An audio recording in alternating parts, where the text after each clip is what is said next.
Hello dear friend, let's discuss question of OSSC 2023 TGT Science, and this is part 4 in which we'll discuss question number 53 to 60, and this is the last part of physics. Question number 53 जो कि example 4.2 NCERT का, if the magnetic field is parallel to y axis, मतलब y axis में magnetic field है and the charged particle is moving along the positive x axis, यानी कि इस तरफ है वेलोसिटी। तो पूछा कि लॉरेंट्ज फोर्स जो इलेक्ट्रॉन पर लग रही है वो किस तरफ होगी। तो जो फोर्स का फॉर्मूला होता है वो होता है Q इंटू में V क्रॉस V। तो अगर मैं सब वैल्यू पुट करूँ, इलेक्ट्रॉन पे चार्ज कैसा है माइनस का E, वेलोसिटी किस तरफ है तो वो है I डायरेक्शन में, क्रॉस मैग्नेटिक फील्ड किस डायरेक्शन में है तो मान लो तो मैग्नेटिक फील्ड B नोट है और वेलोसिटी V नोट है, और मैग्नेटिक फील्ड है J डायरेक्शन में। ठीक है, देखो पहले मैं बता देता हूँ आई जे के, अगर आप आई क्रॉस जे करोगे तो आपको मिलेगा के। तो जो फोर्स वेक्टर क्वांटिटी होगी यहाँ पर वो आ जाएगी, पहले मैं अगर ई वी बी को बाहर लिख रहा हूँ, E V note B note, ये तो हो जाएगा मैग्नीट्यूड फोर्स का। देखो आई क्रॉस जे कितना होगा के, और ये माइनस साइन को मैं इसके सामने लिख रहा हूँ, तो माइनस के कैप का मतलब क्या है माइनस जेड एक्सिस, यानी कि जो फोर्स लगेगी इलेक्ट्रॉन पर वो माइनस जेड एक्सिस में लगेगी। Question number 54, what is the radius of path of electron, charge given है, स्पीड गिवन है, मैग्नेटिक फील्ड गिवन है और परपेंडिकुलर। तो जो परपेंडिकुलर होता है, अगर वेलोसिटी मैग्नेटिक फील्ड के परपेंडिकुलर होता है, जो इलेक्ट्रॉन या प्रोटॉन होगा वो एक सर्कुलर पाथ कवर करता है, और रेडियस का फॉर्मूला होता है एम वी अपॉन में क्यू बी। अब जो मास ऑफ इलेक्ट्रॉन है वो हमें गिवन है 9 इंटू 10 की पावर माइनस के 31।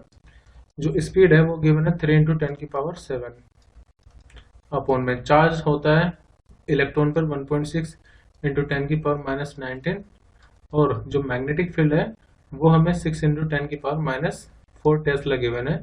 तो जो रेडियस आएगा अगर हम उसको मीटर में देखें तो आएगा 10 की पावर माइनस 1 2.81, और इसी को सेंटीमीटर में कन्वर्ट करेंगे तो ये आ जाएगा 28 सेंटीमीटर। तो करेक्ट आंसर होगा ऑप्शन सी। क्वेश्चन नंबर 55 है, हमारे पास एक टाइटली बाउंड 100 टन है जिसमें, तो एन की वैल्यू 100 गिवन है, एक कोयल है जिसका रेडियस है 10 सेंटीमीटर और इसमें करंट फ्लो कर रहा है 1 एम्पियर। तो पूछा कि सेंटर पर मैग्नेटिक फील्ड कितनी होगी। तो अगर कोई सर्कुलर रिंग है तो सेंटर पे उसकी मैग्नेटिक फील्ड का फॉर्मूला जनरली होता है म्यू नॉट आई अपॉन में 2r, लेकिन एन नंबर ऑफ टर्न्स होते हैं तो एन से उसकी मल्टीप्लाई कर देते हैं टोटल मैग्नेटिक फील्ड निकालने के लिए। एन की वैल्यू 100, म्यू नॉट की वैल्यू होती है 4 पाई इंटू 10 की पावर माइनस 7, तो वही वैल्यू हम यहाँ पर पुट करेंगे 4 पाई इंटू 10 की पावर माइनस 7। करंट की वैल्यू 1 एम्पियर है, 2 इंटू रेडियस को हम लिखेंगे एसआई यूनिट में, तो रेडियस है 10 सेंटीमीटर, तो 10 की पावर माइनस 2 मल्टीप्लाई कर दे तो मीटर में आ जाएगा। तो इसका मतलब 2 इंटू 10 की पावर ये कितना आ जाएगा माइनस 1। अब यहाँ से जब हम सोल्व करेंगे मैग्नेटिक फील्ड तो ये आएगी 6.28 इंटू 10 की पावर माइनस 4 टेस्ला। तो करेक्ट आंसर होगा option A. Question number 56, force length और टाइम अगर फंडामेंटल यूनिट है तो पूछा है कि डायमेंशन फॉर्मूला मास का कितना होगा। देखो मास फोर्स इन सब में रिलेशन होता है, force equal to mass into acceleration. हमें मास का डायमेंशन फॉर्मूला निकालना है अगर किस किस के टर्म में, फोर्स लेंथ और टाइम के टर्म में। तो देखो हम मास को लिख सकते हैं फोर्स अपॉन में एक्सीलरेशन। फोर्स का डायमेंशन फॉर्मूला कितना है, तो फोर्स तो खुद एक फंडामेंटल यूनिट है, उसको तो हम चेंज करेंगे नहीं। एक्सेलरेशन को हम फंडामेंटल यूनिट जो यहाँ पर लेंथ और टाइम है उसके टर्म में लिखें तो वो एल टी माइनस 2 होता है, तो ये आ जाएगा F L minus 1 T plus 2। ठीक है, ये तो मैंने डायरेक्टली कर दिया कि जो डायमेंशन फॉर्मूला होगा वो F L minus 1 T plus 2 आएगा। तो ऐसा कोई भी ऑप्शन इसमें करेक्ट नहीं है, मुझे नहीं लगता कि ऑप्शन इसका करेक्ट होगा। दूसरा तरीका जो स्टैंडर्ड तरीका है इसका उससे करके देख लेते हैं। ऐसे में हम ये कहते हैं कि जो मास है वो तीनों चीजों पर डिपेंड कर रहा है, फोर्स पर, लेंथ पर, टाइम पर। लेट फोर्स की पावर ए, लेंथ की पावर बी और टाइम की पावर सी पर। तो अगर हम यहाँ पर डायमेंशन फॉर्मूला लिखें मास का तो एम होगा, एम की पावर 1 आ जाएगा। फोर्स का dimension formula M L T minus 2 की पावर ए, फिर लेंथ का तो लेंथ ही रहेगा बी और टाइम का टी ही रहेगा सी। अब इसको मैं ऐसे लिख रहा हूँ मास की पावर ए, लेंथ पर टोटल पावर कितनी आएगी ए प्लस बी, और टाइम पर टोटल पावर आएगी माइनस के 2a और प्लस के सी, और ये m की पावर 1। अब हम कोफिशिएंट पावर कंपेयर करेंगे m, l और t की। तो on comparing power of m, l, t, तो पहले मैं m की पावर कंपेयर करूं तो देखो m पर पावर है इधर 1 और इधर है a, तो a इक्वल टू तो 1 आएगा।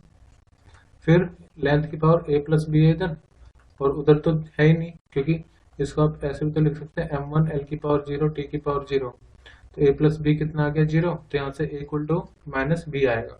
टाइम की power minus 2a plus c, तो इक्वल टू 0, तो यहाँ से c इक्वल टू कितना आ जाएगा 2 इंटू में a। अब देखो a की वैल्यू तो हमें पता ही है, तो b equal to minus a भी तो लिख सकते हैं, तो b की वैल्यू कितनी आ जाएगी -1 और c की वैल्यू कितनी आ जाएगी 2। तो अगर आप यहाँ से भी a b c की वैल्यू पुट करेंगे तो जो मास होगा वो डिपेंड करेगा फोर्स की पावर 1 पर, लेंथ की पावर -1 पर और टाइम की पावर 2 पर। तो f l -1 t + 2 जो मैंने पहले कहा था, मेरे अकॉर्डिंग आंसर ये है। तो इन्होंने ऑप्शन ए दिया हुआ है। Question number 57, consider the acceleration velocity displacement of a tennis ball falls to the ground and bounce backs. तो बताना है कि किसकी डायरेक्शन चेंज होगी।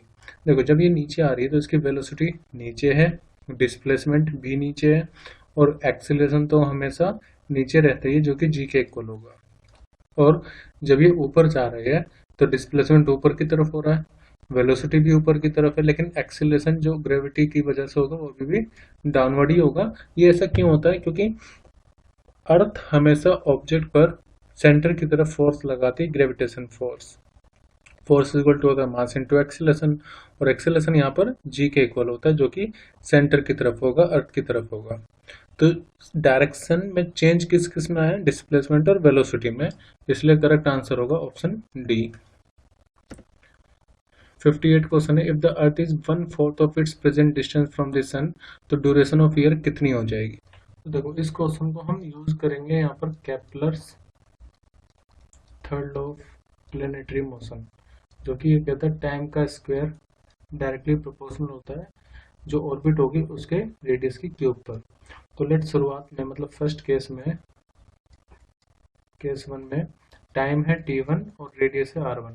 अब बाद में क्या हो गया केस 2, बोल रहे हैं कि जो डिस्टेंस है वो 1/4 हो गया, इसका मतलब जो रेडियस होगा वो भी कितना हो जाएगा r2, 1/4 हो जाएगा जितना पहले था r1। तो हमें निकालना है बाद वाला जो टाइम पीरियड है वो कितना होगा प्रेजेंट के हिसाब से, मतलब t2 हमें फाइंड करना है t1 के टर्म में। तो अगर मैं इस इक्वेशन का यूज करूं, मतलब इस लॉ का इस्तेमाल करूं, तो according to this law t1 का स्क्वायर डायरेक्टली प्रोपोर्शनल को साइन हटाकर हम कांस्टेंट लगाएंगे, रेशो लेंगे तो वो हट जाएगा। या फिर ऐसे भी लिख सकते हैं t1/t2 का स्क्वायर प्रोपोर्शन मतलब इक्वल होगा r1/r2 की क्यूब के, या फिर t1/t2 का जो स्क्वायर होगा वो r1/r2 की क्यूब पर डिपेंड करेगा। अब इसको हम ऐसे भी लिख सकते हैं t1/t2, अगर मैं अंडर रूट लूँ दोनों तरफ तो ये r1/r2 की पावर 3/2 हम इसको लिख सकते हैं, ये स्क्वायर हटा करके। अब हमें पता है कि r2 equal to 1/4 of r1 है, तो r1/r2 हमें लिखना है, तो r1/r4 कितना आ जाएगा 4 की पावर 3/2। t1/t2 चल रहा है, हमें t2 निकालना है, तो इसको हम ऐसे लिख सकते हैं 2 का स्क्वायर की पावर 3/2, मतलब 4 को 2 का स्क्वायर लिख सकते हैं, 2 से 2 कैंसिल, तो 2 की क्यूब कितनी होगी 8। इसका मतलब t1 जो है वो 8 टाइम्स होगा t2 के, लेकिन हमें तो t2 बताना है, तो t2 को हम लिख सकते हैं 1/8 टाइम्स ऑफ t1। इसका मतलब ये है कि जो नया टाइम पीरियड होगा वो 1/8 हो जाएगा प्रेजेंट टाइम पीरियड के हिसाब से, तो इसलिए यहाँ पर आएगा 1/8 ऑफ द प्रेजेंट ईयर, यानी कि ऑप्शन सी करेक्ट होगा। Question number 59, the temperature of an ideal gas is increase from 120 to 420। अगर 120 पर root mean square velocity u है तो बताओ 480 पर कितनी होगी। देखो v जो होगा स्पीड आरएमएस का, उसका पहले भी हमने डिस्कस किया, फॉर्मूला होगा √3RT/m। तो यहाँ पर सिर्फ टेम्परेचर चेंज करें तो हम उसी का फैक्टर कंसिडर करेंगे कि वी आरएमएस डायरेक्टली टेम्परेचर पर डिपेंड कर रही है। अब इसमें भी दो केस लेते हैं, केस 1 केस 2। केस 1 ये कि जो टेम्परेचर है वो 120 केल्विन है, तो तब स्पीड है u, तो U1 कितना है U। तो जब टेम्परेचर T2 480 हो जाएगा तो आप हमें बताना कि जो बाद वाली वेलोसिटी है U2 वो कितना हो जाएगी। तो क्योंकि डायरेक्टली डिपेंड कर रहा है तो हम लिख सकते हैं V2 upon V1 equal to T2 upon T1 का रूट आ जाएगा ये, और इक्वल टू T2 की वैल्यू कितनी है 480, T1 की वैल्यू कितनी है 120, और ये V2 हमें फाइंड करना है, V1 कितना है U के इक्वल। तो आप इसको लिख सकते हैं 0 से 0 कैंसिल, 12 इंटू 4 कितना आता है 48, तो 4, और अंडर रूट 4 हमें करना है तो इसको आप 2 का स्क्वायर करके रूट हटा सकते हैं तो 2 आ जाएगा। इसका मतलब ये हो कि V2 अपॉन U2 आ गया, तो जो बाद वाली वेलोसिटी है वो 2 टाइम्स हो जाएगी जितनी पहले वेलोसिटी थी, यानी कि ऑप्शन बी करेक्ट होगा। Question number 60, a wire of certain material is stretched slowly by 10%। तो इसमें भी दो केस हम लेंगे। लेट केस 1 है जिसमें लेंथ है L और एरिया ऑफ क्रॉस सेक्शन है A। अब बाद में केस 2 क्या कर रहे हैं, हम स्ट्रेच कर रहे हैं 10%, तो इसका मतलब अब लेंथ जो होगी वो इंक्रीज हो जाएगी। तो मैं मान लेता हूँ जो बाद वाली लेंथ है वो है L डैश, और L डैश क्या हो रहा है वो 10% इंक्रीज हो गई, यानी जितनी पहले थी L उसमें 10% का इंक्रीमेंट कर दीजिए, तो कितना आ जाएगा 110 अपॉन में 100 L। तो न्यू लेंथ हो जाएगी 11 अपॉन 10 टाइम्स ऑफ L। अब देखो जब ये स्ट्रेच हो रही है तो एक चीज कांस्टेंट होगी, क्या, वॉल्यूम, यानी जितनी वॉल्यूम यहाँ पर है उतनी वॉल्यूम यहाँ पर भी होगी, क्योंकि हमने मटेरियल को कहीं से हटाया नहीं है, बस उसको स्ट्रेच कर रहे हैं। और सिलेंडर की वॉल्यूम का फॉर्मूला होता है एरिया इंटू लेंथ। तो क्योंकि दोनों की वॉल्यूम इक्वल है तो मैं लिख सकता हूँ एरिया इंटू लेंथ बराबर होगा नया एरिया नई लेंथ। तो नया एरिया अगर मैं लिखूँ कितना हो जाएगा, नया एरिया हो जाएगा L अपॉन में L डैश इंटू में पुराना एरिया। अब L अपॉन L डैश की वैल्यू यहाँ से हम लिख सकते हैं कितनी, 100 अपॉन में 110। देखो यहाँ से मैं लिखवा देता हूँ पहले L अपॉन L डैश, तो L तो यहाँ पर है, L डैश यहाँ पर है, तो इसको 100 अपॉन 110 L इक्वल टू आ जाएगा L के। तो L अपॉन L डैश आप लिख सकते हैं L अपॉन में L डैश, तो L डैश को बस यहाँ ले आइए 100 अपॉन में 110, तो इंटू में एरिया आ जाएगा ये A। अब देखो पुराना वाला जो रेजिस्टेंस होगा वो रहा होगा R equal to rho L upon में एरिया। जो नया रेजिस्टेंस होगा उसको हम लिख सकते हैं R dash equal to, resistivity change नहीं होती क्योंकि इंटरनल फैक्टर अगर आप लेंथ या एरिया चेंज करोगे, तो R डैश इक्वल टू हो जाएगा रो L डैश को कितना लिख सकता हूँ मैं, नई जो लेंथ है वो पुराने वाले के कितने टाइम से 110, देखो इसको 0 हटा देते हैं तो 11 अपॉन 10 आ जाएगा ये इंटू में L। ऐसी जो नया एरिया इसको 0 हटा दो, नया एरिया 10 टाइम्स है 10 अपॉन 11 टाइम्स है पुराने एरिया के, तो R डैश इक्वल टू ये 11 जाएगा ऊपर, 11 अपॉन 10 इंटू 10, 11 इंटू 11, और रो L अपॉन में एरिया। फिर 11 का स्क्वायर होता है 121, और नीचे 10 इंटू 10 कितना हो जाएगा 100, तो कितना आ जाएगा 1.21, तो हम इसको लिख सकते हैं 1.21 इंटू में रो L अपॉन में एरिया। तो रो L अपॉन एरिया क्या है, पुराना वाला रेजिस्टेंस, तो इसका मतलब नया जो रेजिस्टेंस होगा वो 1.21 टाइम्स आएगा जितना रेजिस्टेंस पहले था, यानी कि ऑप्शन बी करेक्ट होगा। ये भी पूछा था कि स्पेसिफिक रेजिस्टेंस मतलब रेजिस्टिविटी का क्या होगा, तो रेजिस्टिविटी रहेगी सेम।